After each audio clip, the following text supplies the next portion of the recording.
ದೇಶವಾಸಿಗಳಿಗೆ ಮತ್ತೊಮ್ಮೆ ಬೆಲೆ ಏರಿಕೆಯ ಶಾಕ್ ಅನ್ನು ಕೊಟ್ಟಿದೆ ಕೇಂದ್ರ ಸರ್ಕಾರ. ದೇಶದಲ್ಲಿ ಗೃಹ ಬಳಕೆಯ ಎಲ್ಪಿಜಿ ಸಿಲಿಂಡರ್ಗಳ ದರ ಮತ್ತೊಮ್ಮೆ ಏರಿಕೆಯಾಗಿರುವಂಥದ್ದು. ಮೂರು ತಿಂಗಳಲ್ಲಿ ಎರಡನೇ ಬಾರಿಗೆ ಈಗ ಏರಿಕೆಯಾಗ್ತಾ ಇರುವಂಥದ್ದು. 14.2 kgಯ ಎಲ್ಪಿಜಿ ಸಿಲಿಂಡರ್ ದರಗಳಲ್ಲಿ 29 ರೂಪಾಯಿಯನ್ನ ಹೆಚ್ಚಳ ಮಾಡಲಾಗಿದೆ ಪ್ರತಿ ಸಿಲಿಂಡರ್ಗೆ. 3 ತಿಂಗಳಲ್ಲಿ 14 kg ಸಿಲಿಂಡರ್ ಬೆಲೆ ಎರಡನೇ ಬಾರಿಗೆ ಹೆಚ್ಚಳ ಆಗ್ತಾ ಇರುವಂಥದ್ದು. ಮಧ್ಯರಾತ್ರಿಯಿಂದಲೇ ಈಗಾಗಲೇ ಗೃಹ ಬಳಕೆ ಎಲ್ಪಿಜಿಯ ಪರಿಷ್ಕೃತ ದರಗಳು ಜಾರಿಯಾಗೋಗಿದೆ. ದೆಹಲಿಯಲ್ಲಿ 913 ರೂಪಾಯಿನಿಂದ ಈಗ 942 ರೂಪಾಯಿಗಳಿಗೆ ಏರಿಕೆಯಾಗಿರುವಂಥದ್ದು ಸಿಲಿಂಡರ್ನ ದರಗಳು. ಇದು ಹೊಸ ದರ. 29 ರೂಪಾಯಿ, ಈ ಹಿಂದೆ 60 ರೂಪಾಯಿ 69 ರೂಪಾಯಿಯಷ್ಟು ಹೆಚ್ಚಳ ಆಗಿತ್ತು. ಇದೀಗ ಮತ್ತೆ 29 ರೂಪಾಯಿ ಹೆಚ್ಚಳ ಆಗಿರುವಂಥದ್ದು. ನಮ್ಮ ಪ್ರತಿನಿಧಿ ಸವಿತಾ ಲೈವ್ನಲ್ಲಿ ಜಾಯಿನ್ ಆಗಿದ್ದಾರೆ. ಸವಿತಾ, ಕೇವಲ 3 ತಿಂಗಳ ಹಿಂದಷ್ಟೇ ಕರೆಕ್ಟಾಗಿ ಮಾರ್ಚ್ 7ನೇ ತಾರೀಕು ಹೆಚ್ಚಳ ಮಾಡಲಾಗಿತ್ತು. ಇದೀಗ ಮತ್ತೆ ಜೂನ್ 7ನೇ ತಾರೀಕು ಇವತ್ತು 29 ರೂಪಾಯಿಯನ್ನ ಹೆಚ್ಚಳ ಮಾಡಿ ಶಾಕ್ ಕೊಟ್ಟಿರುವಂಥದ್ದು. ಇದರ ಬಗ್ಗೆ ಜನಸಾಮಾನ್ಯರ ಅಭಿಪ್ರಾಯ ಏನು ಸವಿತಾ? ಈಗಾಗಲೇ ಗೃಹ ಬಳಕೆಯ ಸಿಲಿಂಡರ್ ಎಲ್ಪಿಜಿ ಸಿಲಿಂಡರ್ ದರ 29 ರೂಪಾಯಿ ಏರಿಕೆ ಆಗಿದೆ. ಕಳೆದ 3 ತಿಂಗಳಲ್ಲಿ ಇದು ಎರಡನೇ ಬಾರಿಗೆ. ಈಗ ಜಾಗತಿಕ ಮಟ್ಟದಲ್ಲಿ ಯುದ್ಧದ ನೆಪದಿಂದಾಗಿ ಕಳೆದ 3 ತಿಂಗಳಲ್ಲಿ ಎರ್ರಾಬಿರಿಯಾಗಿ ಎಲ್ಪಿಜಿ ಮತ್ತೆ CNG ಈ ತರ ಇಂಧನದ ಮೇಲೆ ದರ ಏರಿಕೆಯಾಗಿತ್ತು.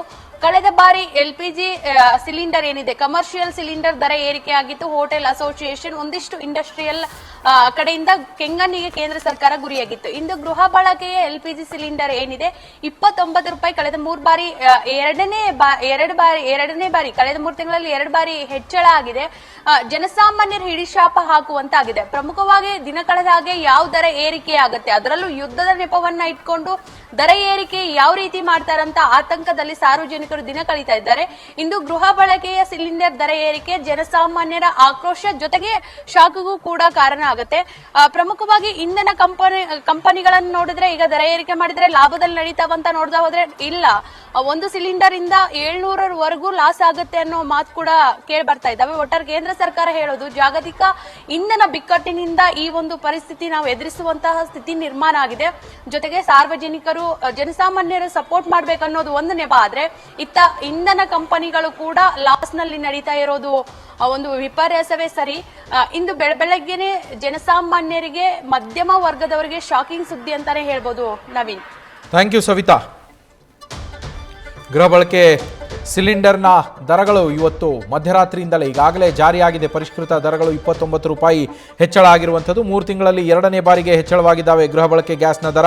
ಯುದ್ಧ ಆರಂಭವಾದ ಮೇಲೆ ಅಂದರೆ ಮಧ್ಯಪ್ರಾಚ್ಯದಲ್ಲಿ ಏನು ಯುದ್ಧ ನಡೀತಾ ಇತ್ತು, ಇರಾನ್, ಇಸ್ರೇಲ್ ಹಾಗೆ ಅಮೆರಿಕ ನಡುವೆ ಯುದ್ಧ ಆರಂಭ ಆದ ಮೇಲೆ ಮಾರ್ಚ್ 7ನೇ ತಾರೀಕು 60 ರೂಪಾಯಿಯನ್ನ ಹೆಚ್ಚಳ ಮಾಡಲಾಗಿತ್ತು. ಇವತ್ತು 29 ರೂಪಾಯಿ ಏರಿಕೆಯಾಗಿ ಇಲ್ಲಿವರೆಗೂ ಒಟ್ಟಾರೆಯಾಗಿ 89 ರೂಪಾಯಿ ಹೆಚ್ಚಳ ಆದಂತಾಗಿದೆ.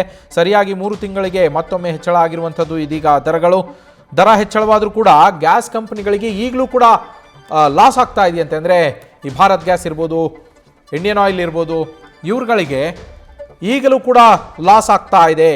ಇವತ್ತಿನ ದರ ಹೆಚ್ಚಳಕ್ಕೂ ಮೊದಲು, ಇವತ್ತೇನು 29 ರೂಪಾಯಿ ಹೆಚ್ಚಳ ಮಾಡಿದ್ದಾರೆ, ಈ ದರ ಹೆಚ್ಚಳಕ್ಕೂ ಮೊದಲು 703 ರೂಪಾಯಿ ಲಾಸ್ ಆಗ್ತಾ ಇತ್ತು. ಇದೀಗ 29 ರೂಪಾಯಿ ಹೆಚ್ಚಳ ಮಾಡಿರೋದ್ರಿಂದ ಆ ಲಾಸ್ 673 ರೂಪಾಯಿಗೆ ಬಂದು ನಿಂತಿದೆ. 29 ರೂಪಾಯಿ 74 ರೂಪಾಯಿ ಈಗಲೂ ಕೂಡ ಲಾಸ್ ಆಗತ್ತೆ ಅಂತ ಹೇಳಿ ಕಂಪನಿಗಳು ಹೇಳ್ತಾ ಇರುವಂಥದ್ದು.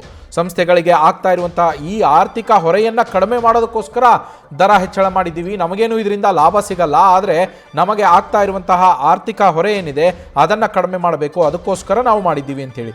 ಇನ್ನು ಮೇ ಮಧ್ಯದಿಂದಲೇ ಪೆಟ್ರೋಲ್ ಡೀಸೆಲ್ ಬೆಲೆಯಲ್ಲೂ ಕೂಡ ಏರಿಕೆ ಆಗ್ತಾ ಬಂದಿದೆ. ಪ್ರತಿ ಲೀಟರ್ನ ದರಗಳಲ್ಲಿ ಸುಮಾರು 7.5 ರೂಪಾಯಿಯಷ್ಟು ಹೆಚ್ಚಳ ಆಗಿರುವಂಥದ್ದು.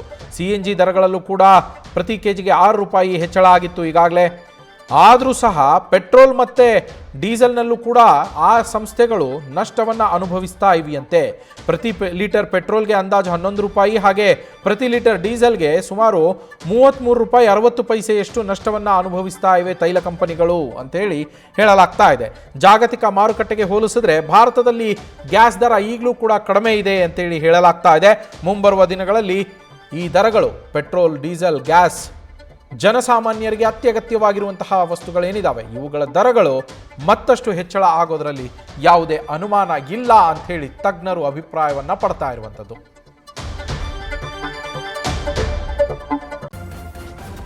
ನ್ಯೂಸ್ ಫಸ್ಟ್ ನಿರ್ಭೀತಿಯಿಂದ ನಿಮ್ಮ ಪರವಾಗಿ.